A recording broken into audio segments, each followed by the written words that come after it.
if I should join the competition, this year to sing. As I arrive at a decision, well, it's been me nightmare began.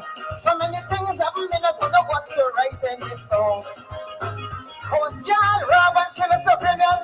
Police gone up a young man. I'm feeling confused. Yes, I am confused. The president of the one where from on the rival at Chedi Chagan, I am confused. Yes, I am confused. These are the things I never hear on the local news. Got me so confused. I don't know which topic to choose. Put your sweet lips a little closer to the phone. Hello? Yeah, sure, yes. Hey, what's up? Trying not going to get you my nerves.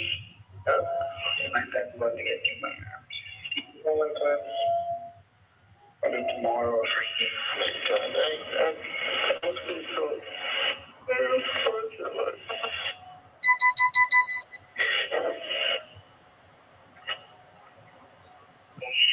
I'm a bit more opposite now. It's something I've just been doing. I'm scared about what I think of with you, scared about having sex. I just get the topic.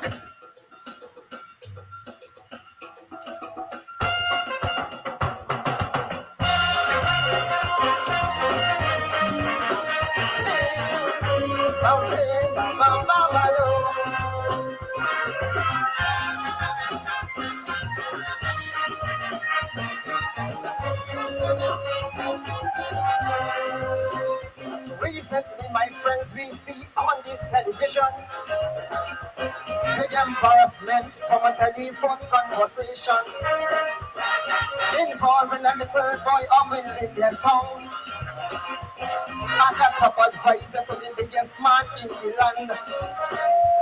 He was crying out like a baby. My bench of expose your story in the newspaper, the radio, and the TV. What a shame on our country. What a shame. Homos and child molesters in hierarchy. What a shame. Preying on younger ones who are innocent. What a shame. Tell me why he advising the president. What a shame. Stay down up there in the child commission, holding the position and still molesting the younger ones. Shame on you.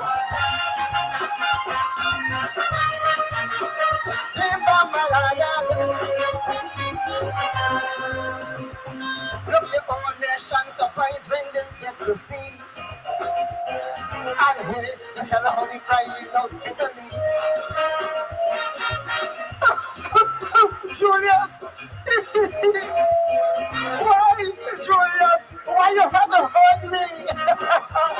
I'm spending money and you loan expensive son of the phone. We got go somewhere, you and me alone. Hey! What a shame on our country. What a shame. Homos and child molesters in hierarchy. What a shame. Preying on younger ones who are innocent. What a shame. Tell me why he advising the president.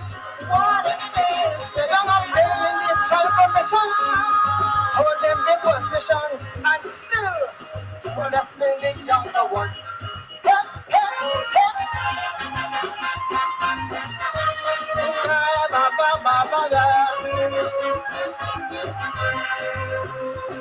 It's a long time I heard this thing going on. Not with the man alone, but with others in high position. I know you want to hear me call out your name, but not me. I ain't taking no blame.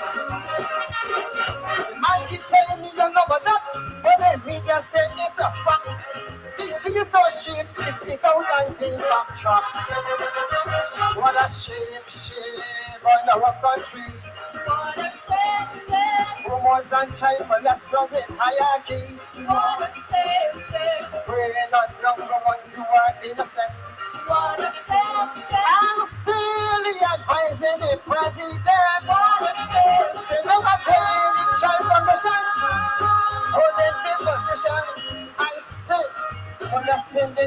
younger one. Change. Give a brother.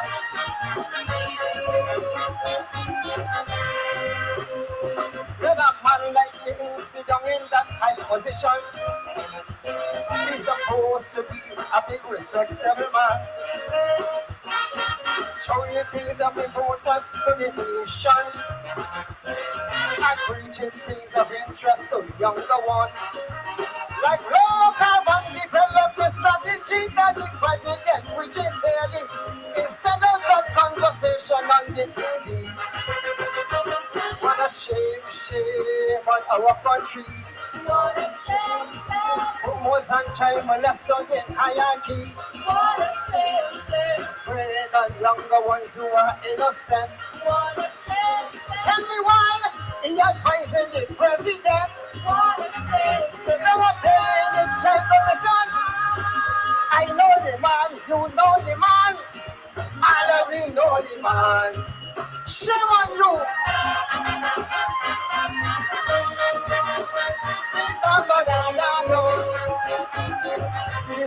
Give it up, give it up. La, la, la.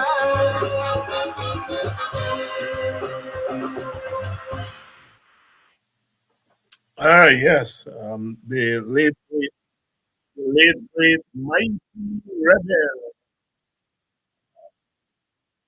late great rebel.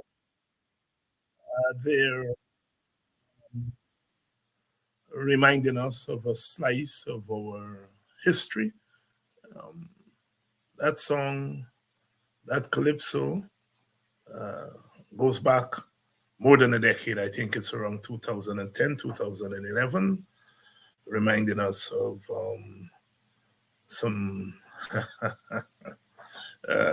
misbehavior in high places. It's not new. Good evening to you. It's a Friday evening. Welcome to Politics 101. It's MASH Day in Guyana. I suppose lots of you were out taking a day off to MASH. And it's traditional. It's traditional. The mighty rebel there, the mighty rebel, singing about a slice of our juicy political scandals. Good evening to you, Mr. Vibert White, Danette Booker, Lynette Greenwood, Tyron Peters. Good evening to you. Welcome to Politics 101. Today was MASH Day. The teachers, I suppose, took a day off, but the strike has ended. It's third week. The teacher strike. It's third week, and good news coming out from the ranks of the strikers overnight. Very good news. Welcome all of you. Welcome if you're joining us from in Guyana. I suppose the party is still going on in some places.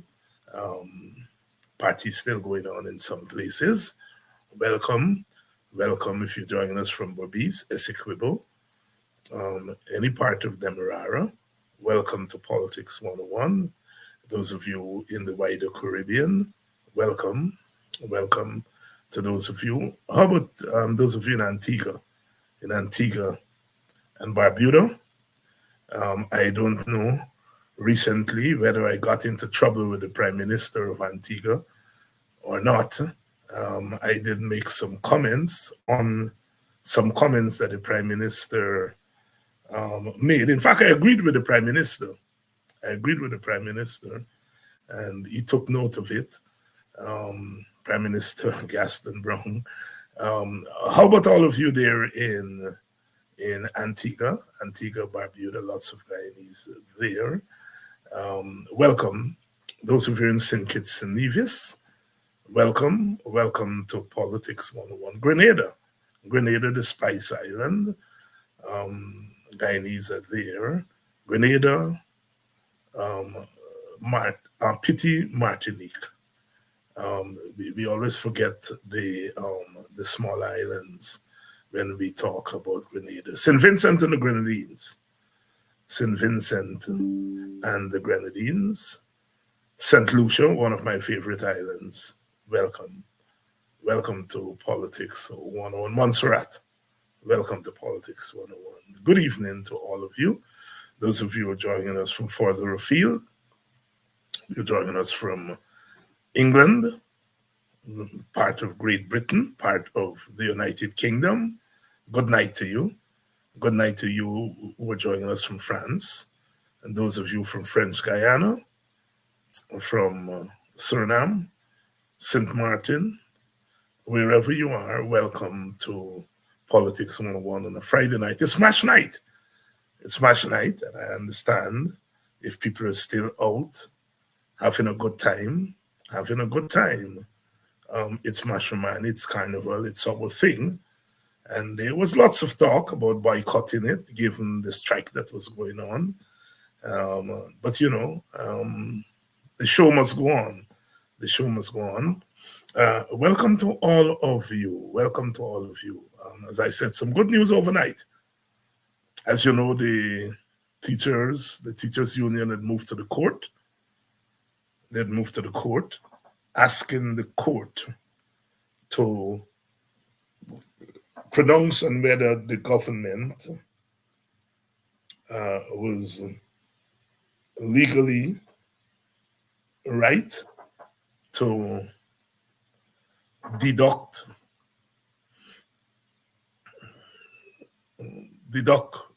monies from the teachers' salaries. Those teachers who had gone on strike or who are on strike, the government threatened that it would not pay them for the days they're on strike. The government argued, if you don't work, you don't get pay. If you don't work, you don't get pay. And so they threatened to cut the teachers' pay. They also threatened to stop deducting union dues.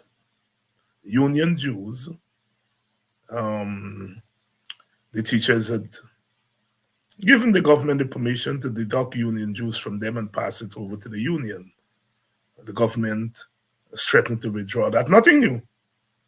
They've done that to the PSU going back to the 1999 PSU strike. And the teachers union went to court, and the matter came up yesterday. And they, quite rightly, as we had said on this program, quite rightly, the lawyers for the teachers union asked the court to put a hold on any government action until the matter is resolved.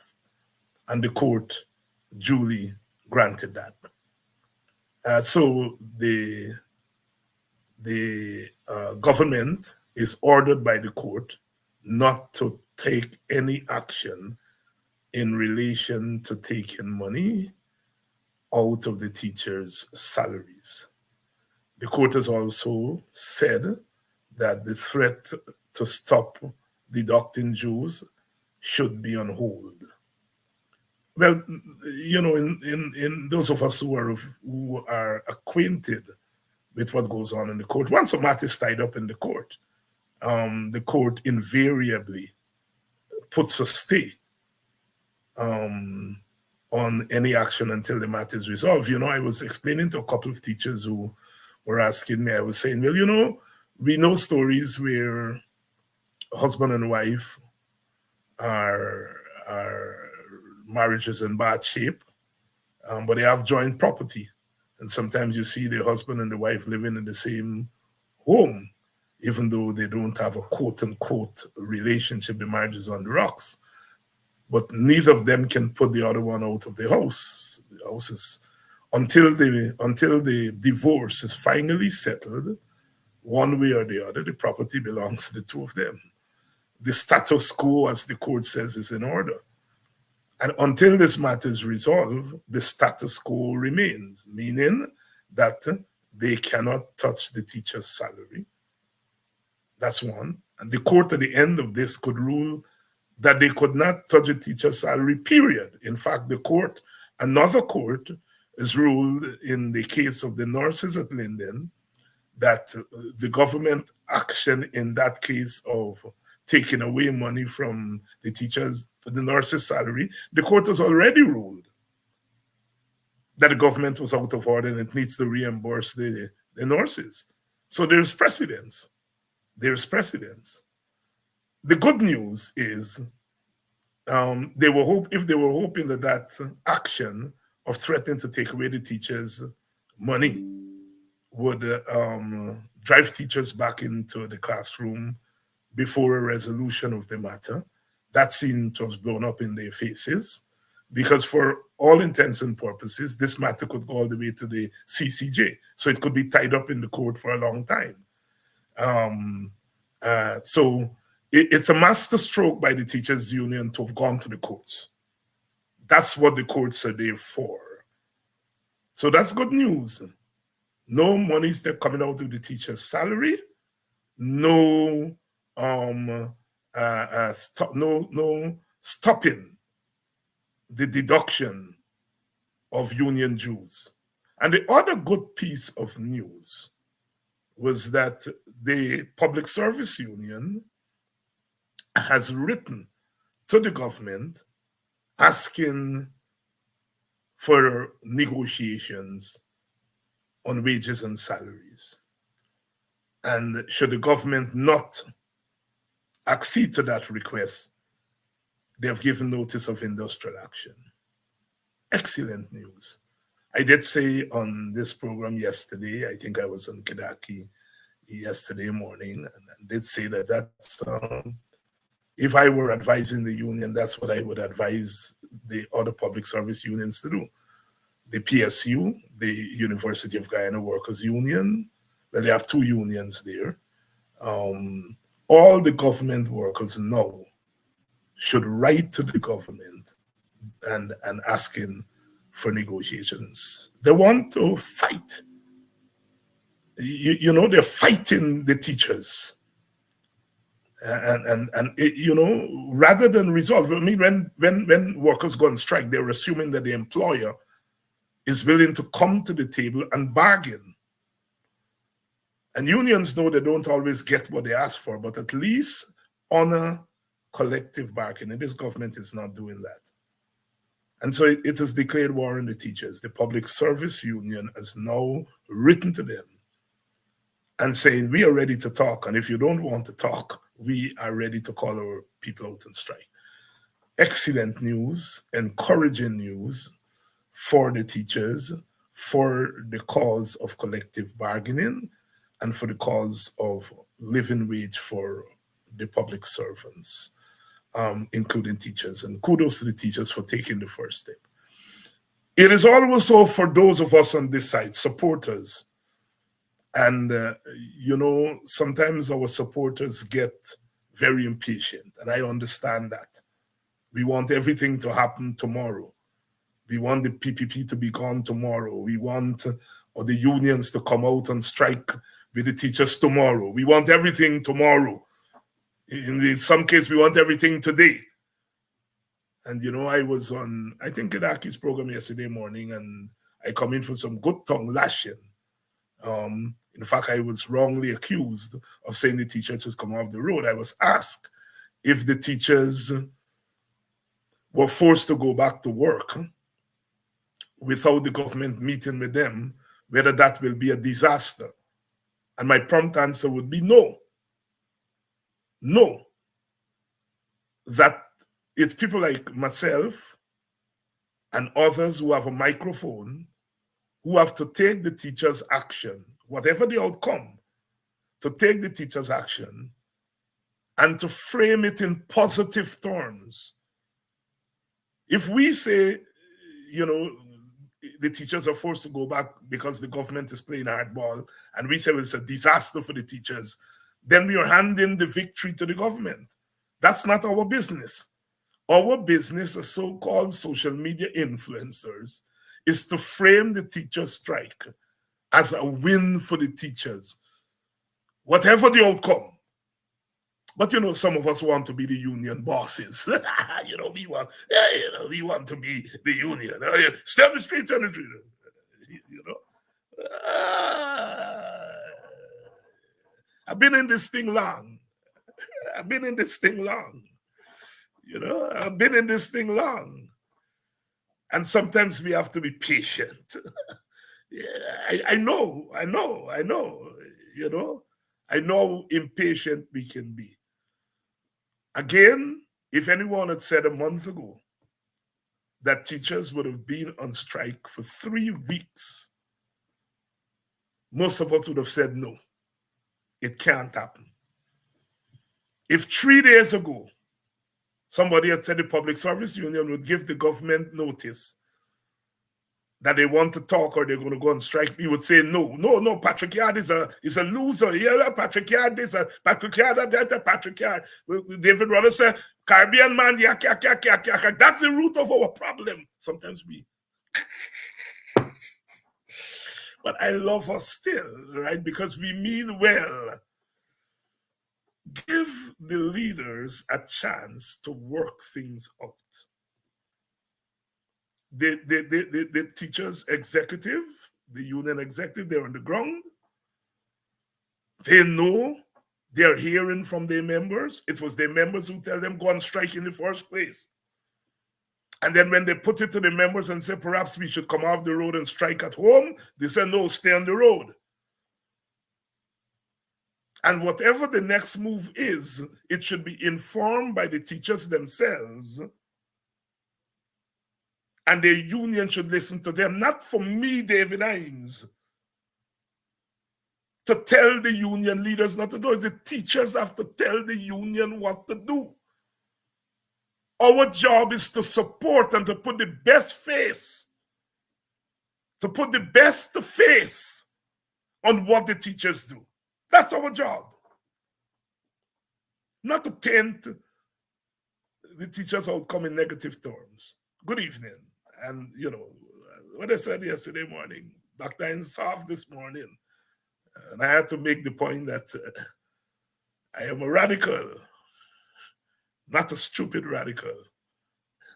Radicals have to know when to be tactical and when to be strategic.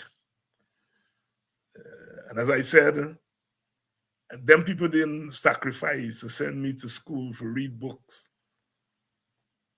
for Irfan Ali and Jack Dio to determine for me what is a victory or what is a disaster, or to determine for me what is political and what is not political. We determine that. Anyhow, guess who's with us tonight? Guess who's coming to dinner tonight? You all remember that? You all may be too young, some of you, to remember. Guess who's coming to dinner tonight? Guess who's coming to dinner tonight? Nima Flubes, MP, one of our favorite persons. She's here tonight, and we're going to be chatting.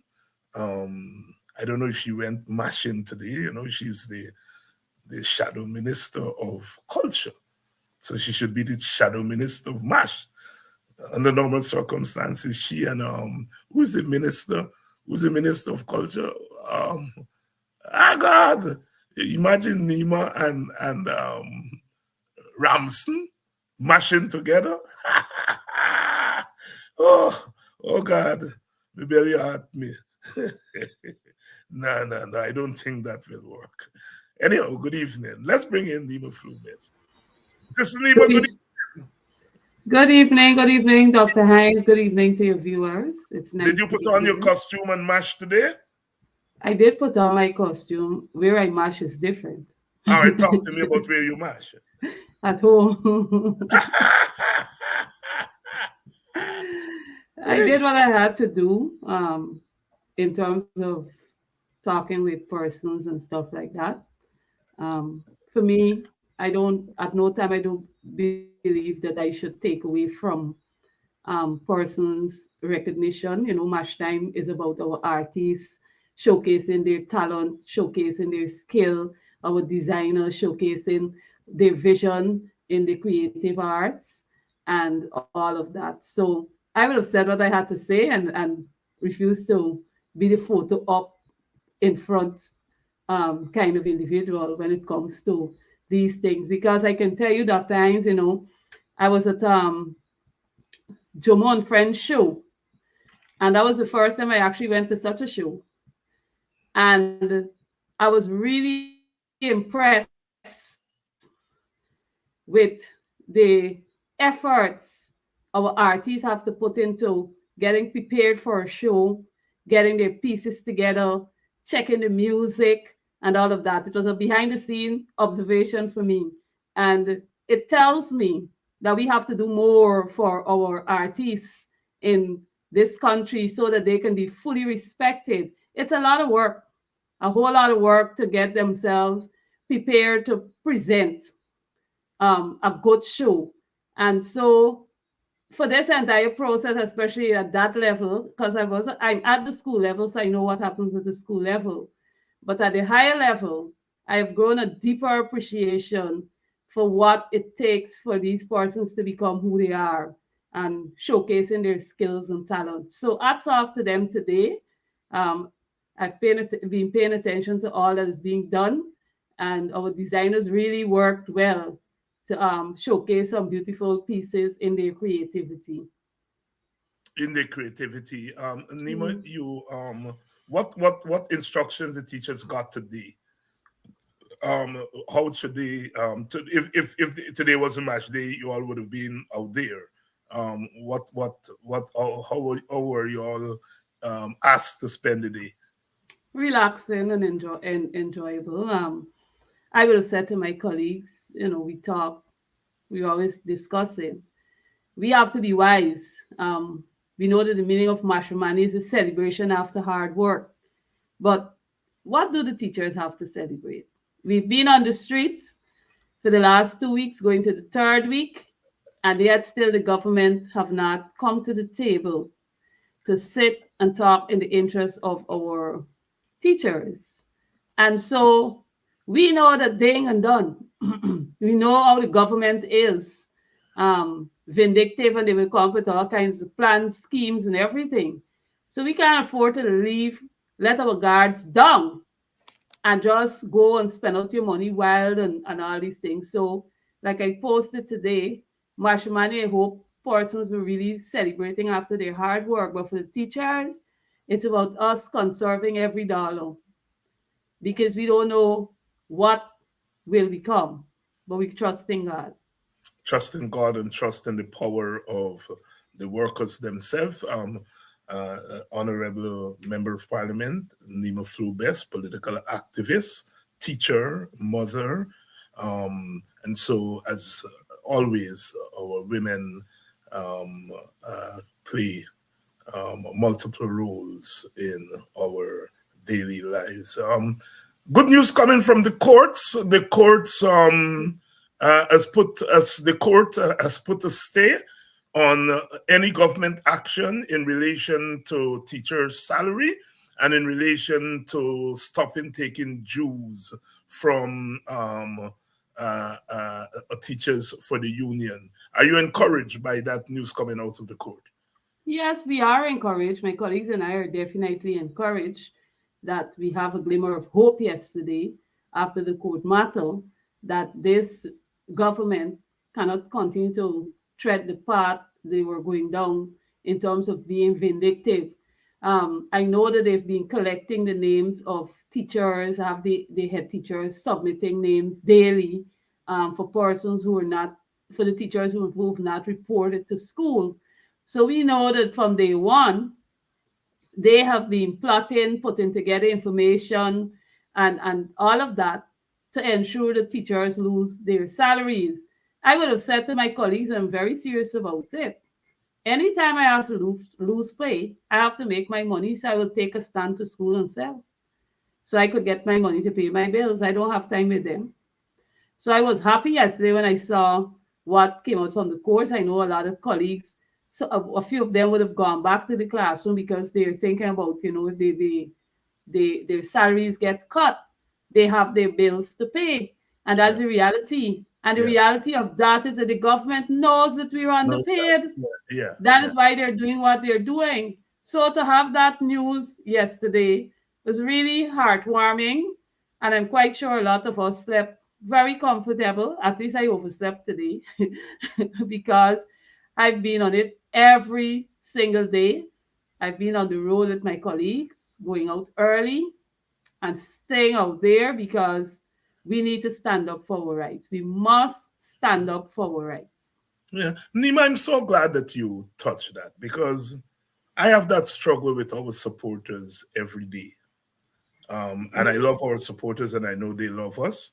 But the reality that everyone is so angry about how brutal this government is that they want instant success, they want instant results. And so just mention that teachers would go back to work, send a lot of our supporters crazy. And I often have to fight with them and to say, look, those teachers are first and foremost human beings. So they have to think rationally. Second, before they're teachers, they're mothers and fathers and caregivers Yeah. and so forth. So they have that responsibility always with them. And so it's for the teachers, it's a matter of balancing your right for a living wage and your right to fight for a living wage, but also balancing that with the fact that in the process of doing so, you have a government that is going to prepare to squeeze you economically. And for a lot of teachers, there is not a set of money put away somewhere that can fall back on. So they constantly have to do that balancing act. And we have to be there to hold them up when they're falling and to find ways and means to help them to make sense of the conundrum that they're in. Those of us who were on the outside, we sometimes don't put ourselves in the positions of the people. So the teachers should all stay out there and they shouldn't go back to work. But those teachers are mothers, mostly, with no fallback money to go on. And so, ideally, yes, we would love the teachers to stay out there. But we also have to recognize the reality of the situation in Guyana. And so I would like you to elaborate on what I call that balancing, that juggling act that the striking teachers have to carry out every day. Juggling between doing what is right to get a better wages and better salary, but also in a real way, also your responsibility to your family, in which every cent matters. Yes, I do agree with you, for when you wear a shoe, it's totally different to when you don't wear the shoe. Yeah.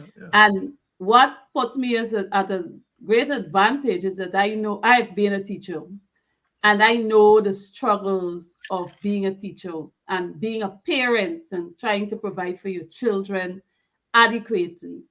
And it has been a challenge all the years. You get an increase, and what the problem we have is that you would get an increase, but all the prices go up at the markets, and so you would go and you recognize that even though you got an increase and you say yes, you can get something extra here.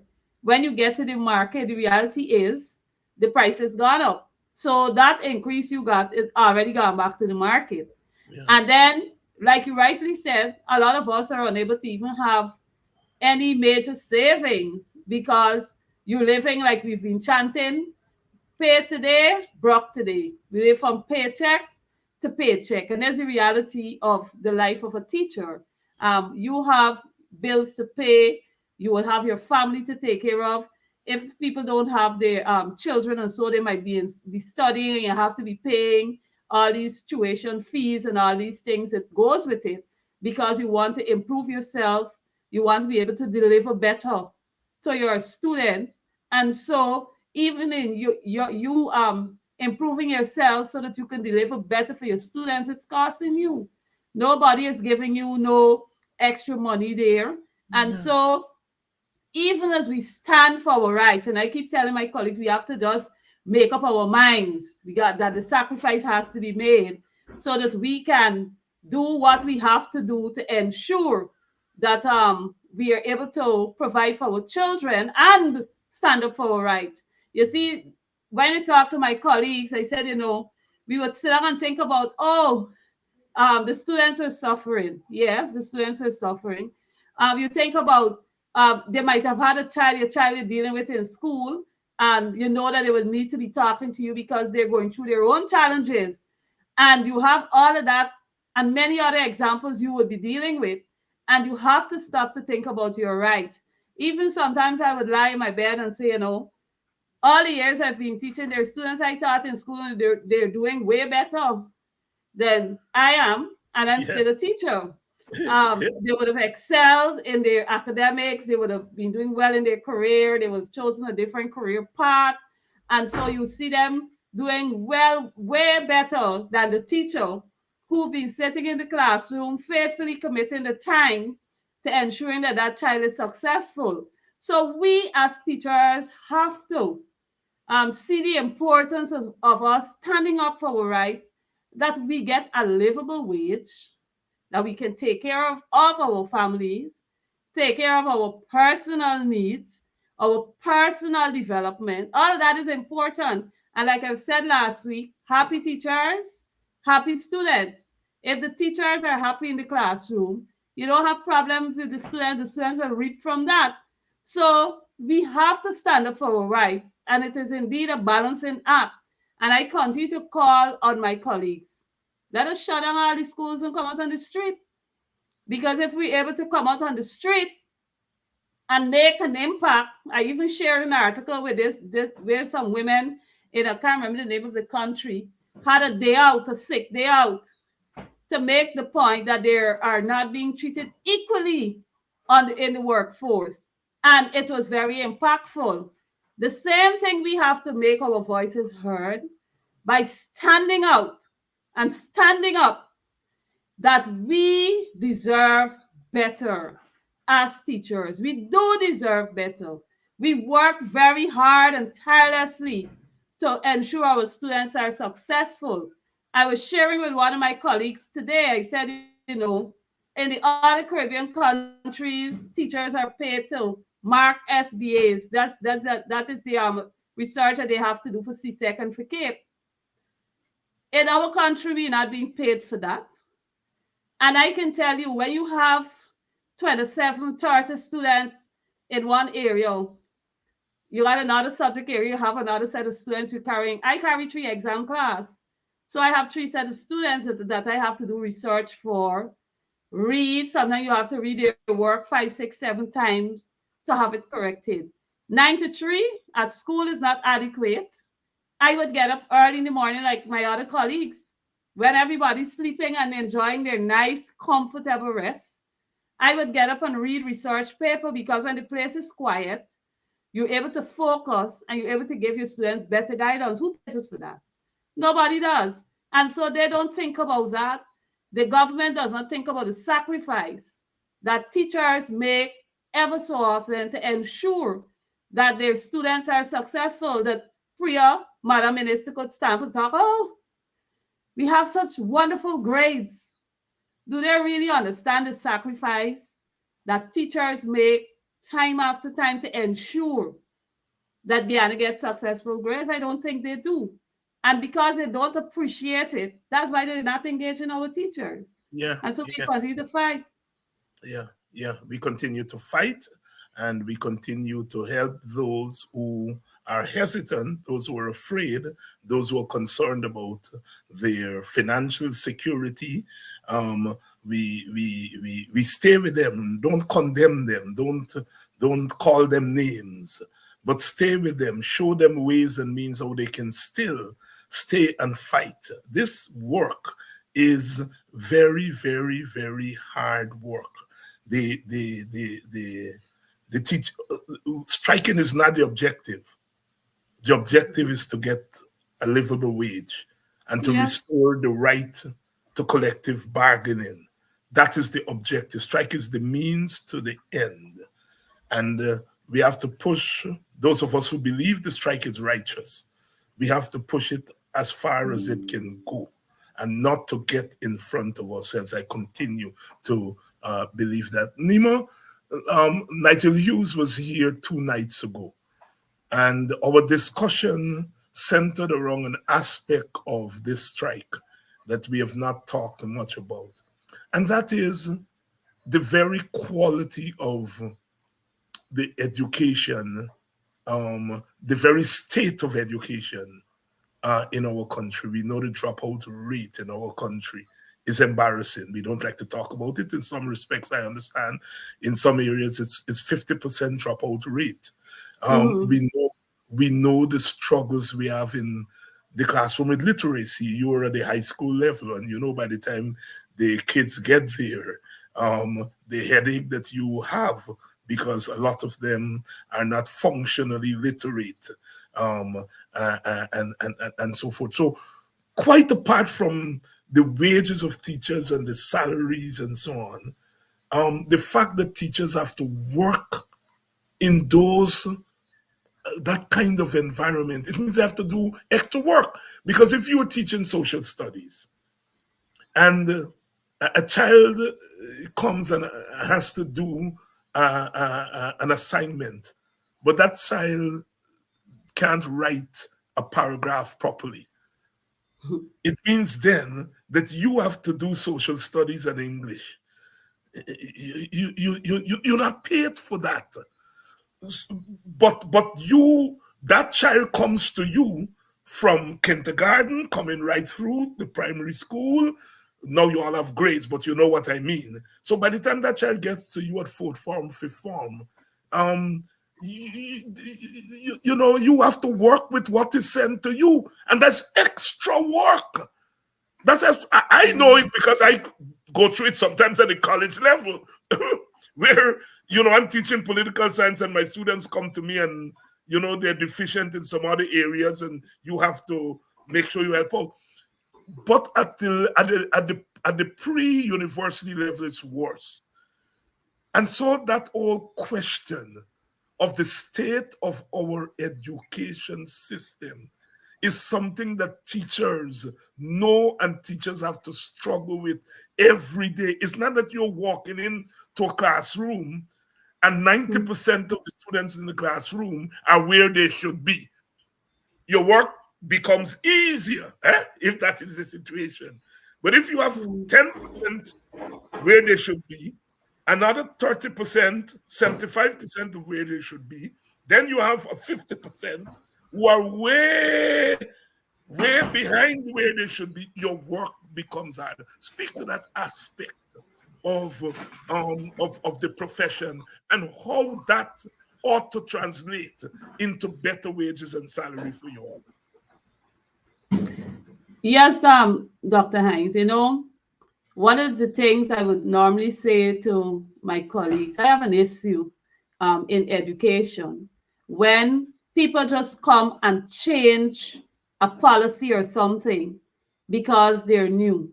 They have not stopped to evaluate to see how beneficial that particular program or stuff would have been in the education system. And what you find, those kind of ad hoc kind of behavior has really, really devastated the education system in Guyana. I recall growing up in school, from primary school, and I always share with my students at school, tables, you had to learn your tables every day at the primary school level. Mental, where they gave you these little short problem to solve and you had to write the answer very quickly on your exercise book. Dictation passage, where every day you would have been exposed to at the teacher reading 2, 3 sentences or a simple paragraph, and you have to write it. All of that helped you with your skills. And you had these little practice exercises that were done daily. Now you get into the school system, how the timetable is so structured.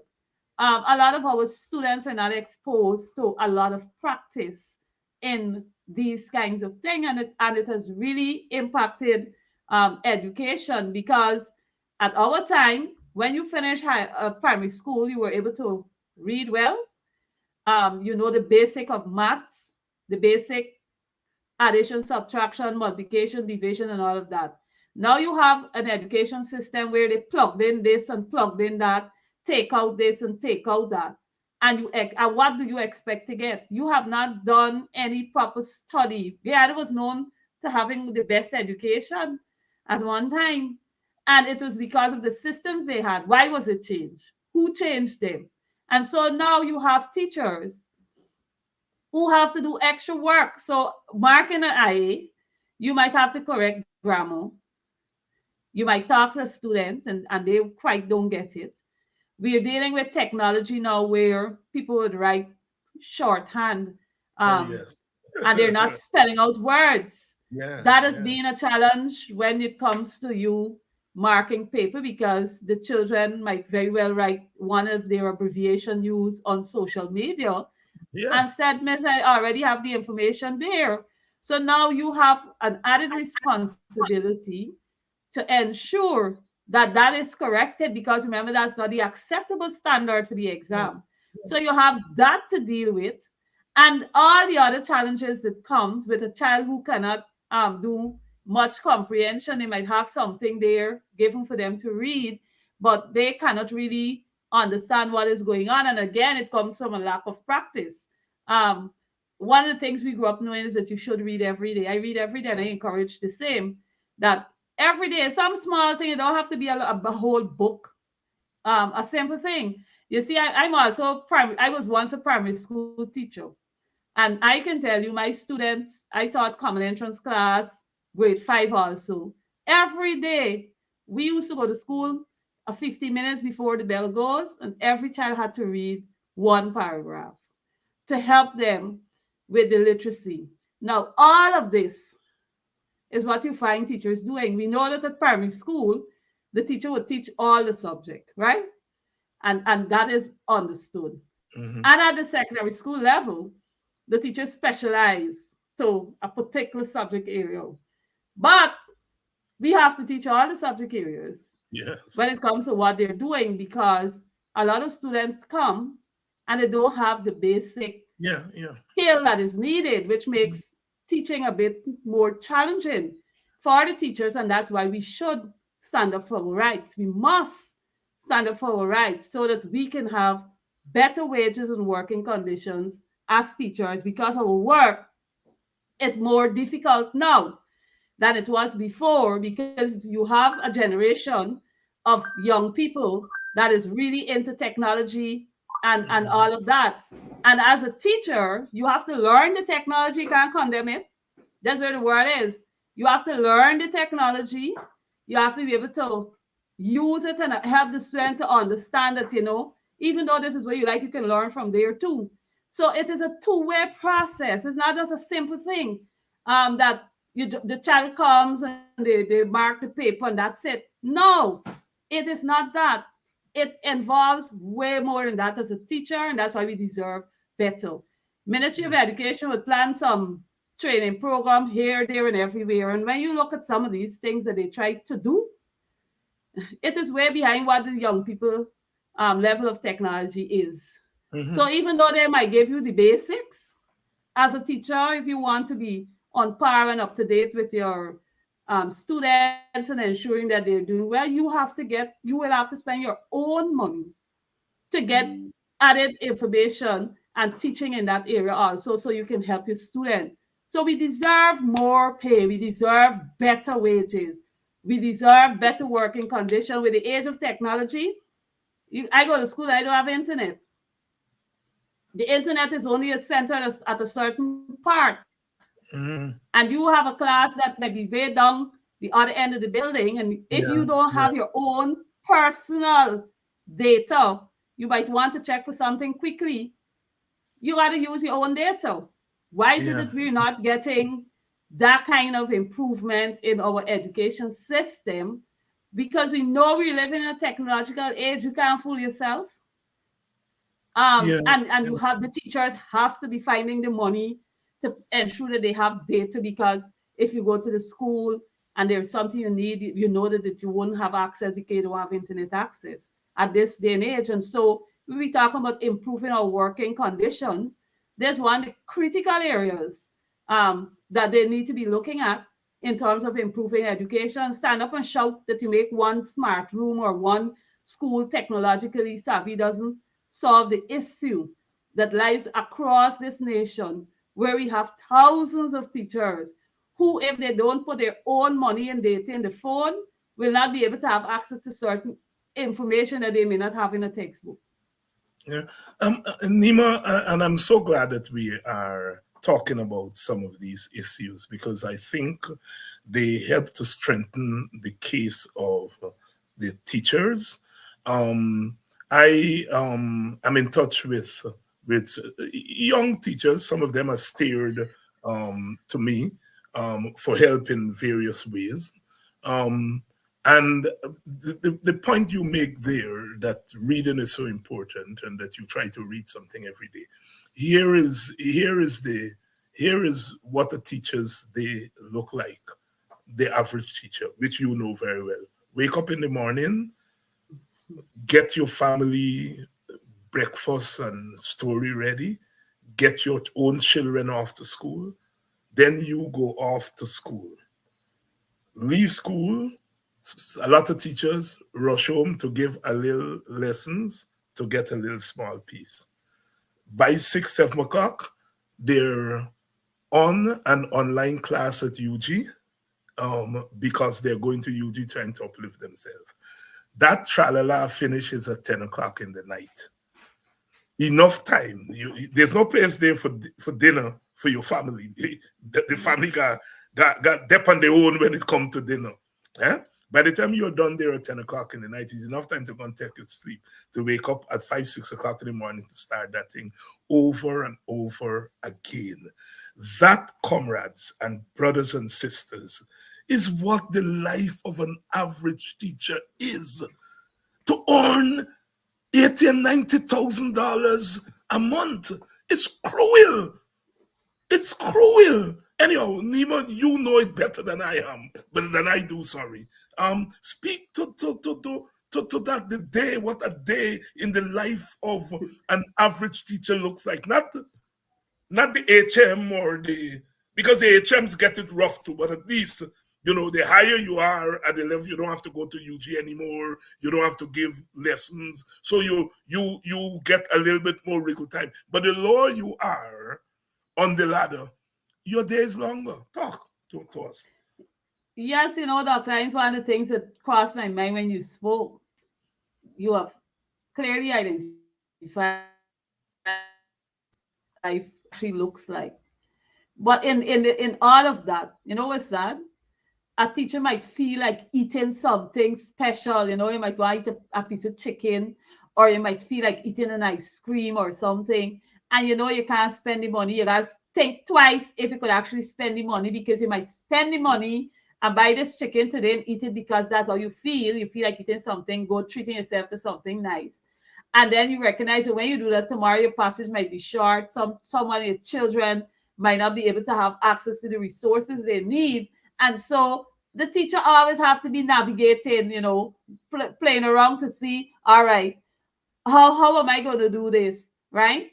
I got my hobby. I love to eat ice cream, and sometimes I just call it my love food.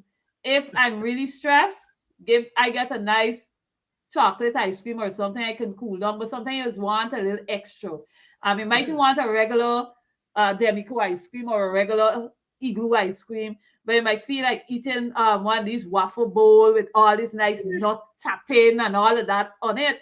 But because of your meager salary, you're not able to treat yourself to something like that ever so often. That is a once in a while kind of arrangement, because the monies you're receiving is so small. It doesn't afford you an opportunity to really splurge and treat yourself to something nice. People would say, oh, a teacher might be looking a particular way and they're offended, or they want to talk about it.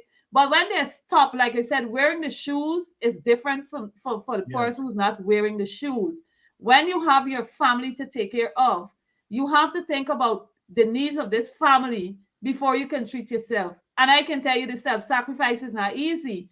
Now, you might have a child going to class lessons. You're a teacher, but remember the child writing exam. So you have to pay now another teacher or somebody else to teach that child at a for the particular subjects they're doing at CXC, some subject, they may need to attend some extra classes.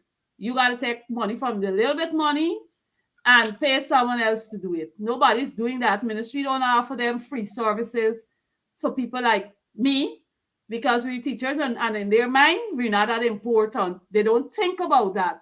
Now, a teacher might be teaching a lesson because the money can't cover the bill. I used to teach a lesson once, but eventually I had to stop because I got the children, you got to get time to do whatever you have to do. Yes, And yes. so it does not afford you the time to do the extra lesson, but I did it once to bring as a means to an end, to bring in added income to assist. And like I said, sometimes you want to treat yourself, but you're unable to do so because You're you're unable. living on a budget. Yeah, You're living Nima, on a budget. I am very glad you said you used to teach lesson because one of the things that I found out recently is that even the teachers were giving lessons. They're really giving lessons to poor people, children. So it's not no big money you're getting from the No, lessons. That thing, when I learned that thing, because I asked teachers, so how much you charge a lesson?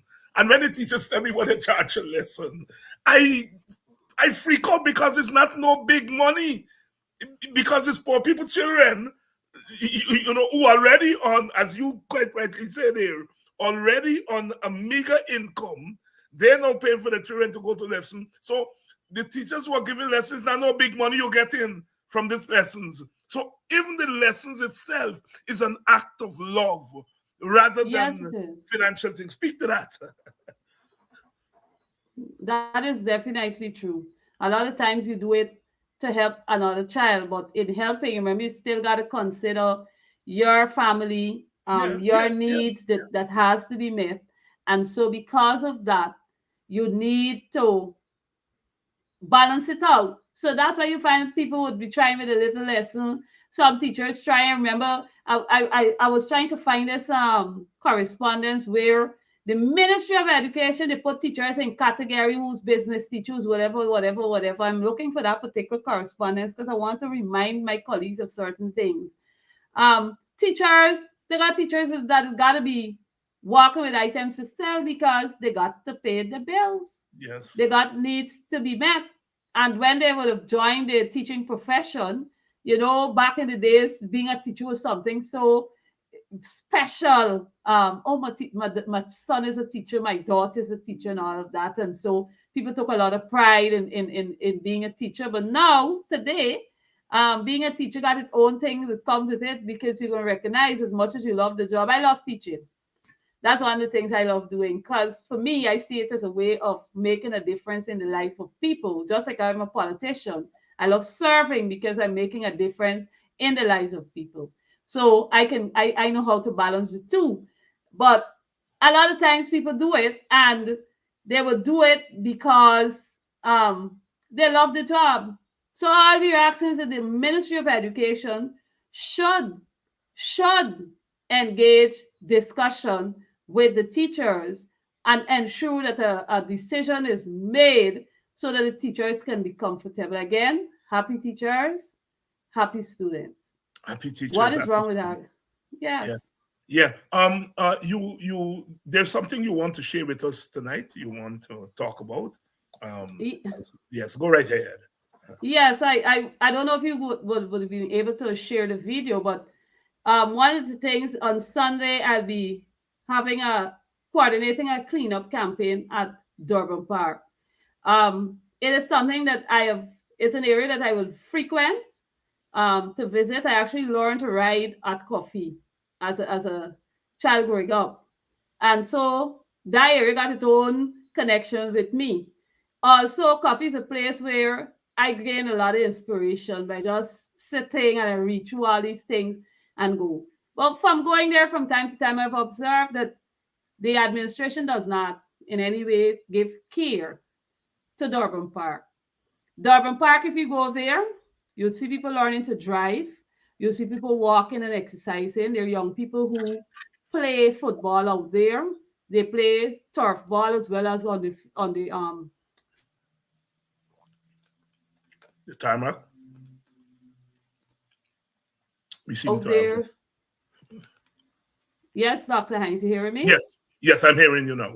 Yes, people would go out there and service their vehicle. The space is well occupied and being used by Guyanese. And it was sad to note that we had a national cleanup campaign. And Durban Park is right in the area where a lot of our history lies.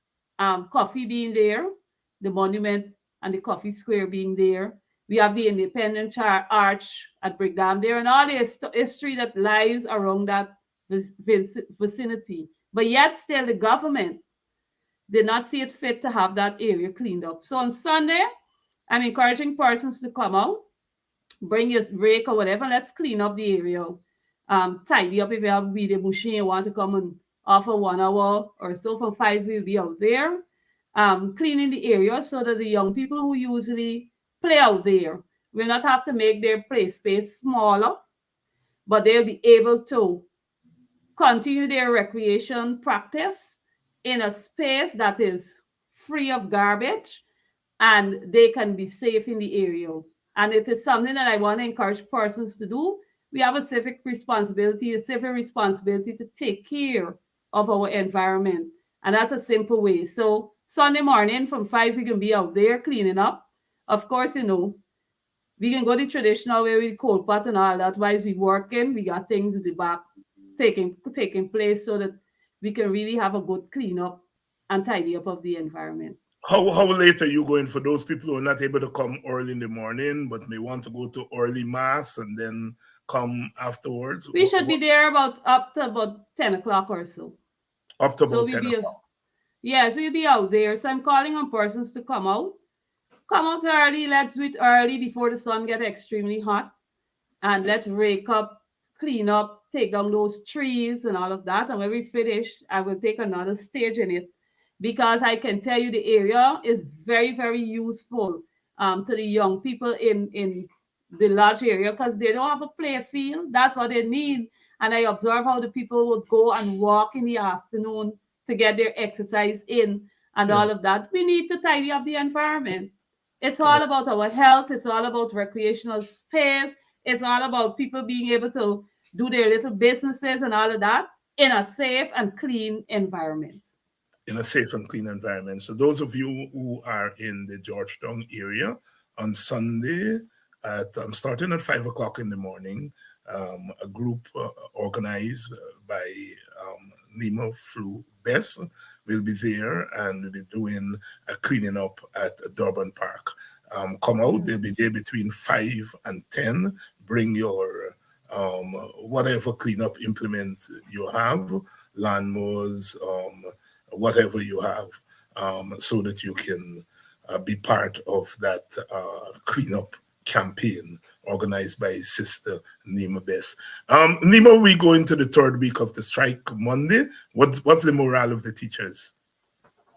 Very high, very good, and I look forward to for us taking the street on Monday by storm.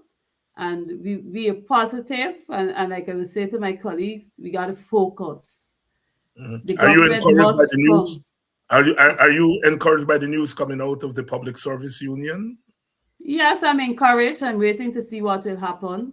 Let us go out in our numbers on Monday as we continue to stand on the battle line for our rights. I look forward to seeing my colleagues there. And for those of you who were concerned that your salaries would be touched by the government, they would deduct from your salary because you were out on strike, the court has put a hold on that until the matter is resolved. The matter goes back to court on March 20th. The irony of all of this is that this government sometimes, anyhow, the government wants to take away your money, but they also want more time from the court. So they want more time from the court to prepare their case. And they also want the court to say, take your money. The court said, no, you want more time? The matter is not resolved. You cannot interfere with the people money. So those of you who were concerned about that your salaries might be interfered with, that is not the case. So we live to fight another week. 3 weeks are over. We enter week number 4. Week number 4. This is struggle. This is struggle. Struggle is something that is continuous. It's a process. It's not a one-day thing. And I usually tell people, you know, I lived through the 135-day strike. And you know, some of my comments will say, well, you know, the Indian people, when they strike, they hold one head and they hold it. And I tell them, you know, what those people used to do? Sometimes you have three workers, 3 Gaisuko workers in the same family. 2 of them up on strike, 1 of them gone out and work. The next one this week come in, he up on strike, the next one gone out and work. So don't follow that hype that some or the other people can do this thing. Strike is sense, right? It's your employer versus you. And it's like Tricky and Trani. And you have to take it one day at a time. I'm appealing to those of us here. Calm down a little bit. You know, allow the union leaders to assess the situation. And they have to do it on a day-by-day basis, on a day-to-day basis.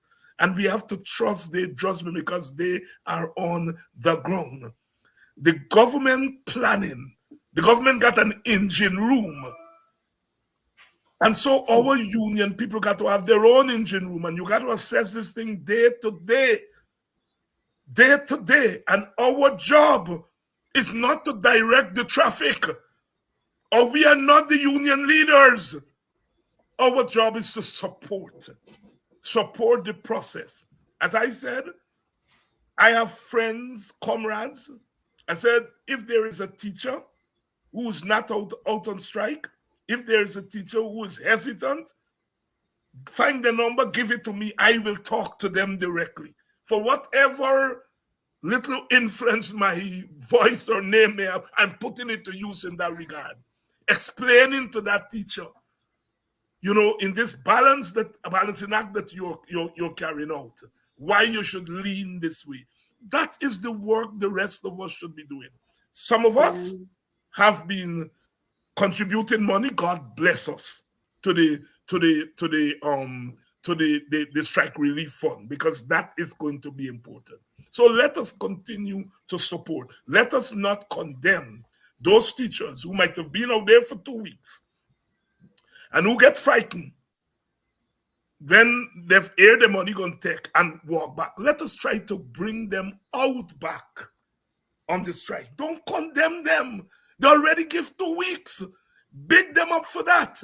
And if they're falling down, pick them up. But we're not going to pick them up by cussing them. I keep saying that over and over again to our supporters and some of our social media influencers who I think get off on this thing that we know everything. No, we don't know everything. And even if we know everything, there are times when our role has to be to support and encourage and spin. We must take the teacher's situation, however bad it looks, and spin it and make it look good. That's our job. That is our job, social media influencers. Our job is not to put a value judgment on what the teachers are doing. It's to encourage them because they're making the supreme sacrifice. Your closing thoughts, my sister. All right. Your closing thoughts. I want to thank you for having me on your show. Tomorrow will be my show at 11 a.m. I normally do the People's Representative, and so persons can tune in there. I want to encourage my teachers, colleagues, and those who've been supporting us. I say a big thank you, my teacher colleagues. Let's stay on the battle line until we get what we truly deserve: better wages and working conditions. Do enjoy the rest of your MASH evening, and God bless all of you. And thank you very much, my sister. I'll see you again next week. Dr. Vincent Adams could not be with us tonight. He had something to do that took him away, but Nima filled in tonight on her own. So Nima, I'll see you next week. In the meantime, tomorrow Nima's program is at 11 o'clock. 11 o'clock Guyana time. I know it's broadcast partly on our page, Politics 101. Of course, it's on the APNU AFC pages. So make sure that you tune in to our program tomorrow at 11 a.m. And on Sunday morning at 5 o'clock, please, if you will, show up there at the Coffee Square. As usual, we love you. We know that the MASH and finish tonight. The weekend is going to be full of action. Those of you who are going to partake in the action, do so. Do so in small doses, because we got to come back to fight the good fight again on Monday. Love you.